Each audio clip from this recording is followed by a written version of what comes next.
ஏண்டா காட்டுல உள்ள மரத்தை பூரா அழிச்சு விட்டு எங்களுக்கு வீடு வாசல் இல்லாத மாதிரி பண்ணிவிட்டு நீங்க மட்டும் சந்தோஷமா செல்ஃபி எடுத்துக்கிறீங்களா? இரு வாரே. நாங்க வீடு வாசல் சாப்பாடு இல்லாம கஷ்டப்படுறோம், நீங்க மட்டும் சந்தோஷமா இருக்கீங்களா? ஒரு மீதி மிதிச்சுன்னா எல்லாம் தக்காளி சட்னி மாதிரி நசிங்கி போயிருவிய. யாருடா இது இந்த அருணாலே தைரியமா விரட்டுறது? அட நம்ம கொத்தனாரண்ணே.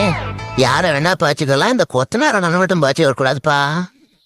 ஏன்னா சிமெண்ட்ல மண்ணை அதிகமா போட்டு காத்தடிச்சா விழுகிற மாதிரி வீட்டை கட்டி விடுவாரு. கொத்தனாரண்ணே காட்டுக்குள்ள எனக்கு ஒரு பங்களா போடணும், செங்கக்கல் ரேட் எவ்வளவு போகுது? ஏன்னா பொசுக்குன்னு கோவப்படுற. செங்கக்கல் தடுத்துன கேட்டேன். ஏன் மனுஷன் மட்டும் தான் வீடு கட்டுவீங்களா? யானையெல்லாம் கட்ட மாட்டோம் வீடு. வேலை முடிச்சு தவிர பசை பிடிக்க போவ, அப்ப இருக்கும் உனது தூக்கி போட்டு மேய்க்கிறேன் பாரு உன்னைய. வாயா வாயா பாத்துக்கலாம், காட்டுக்குள்ள வா. Download ShareChat.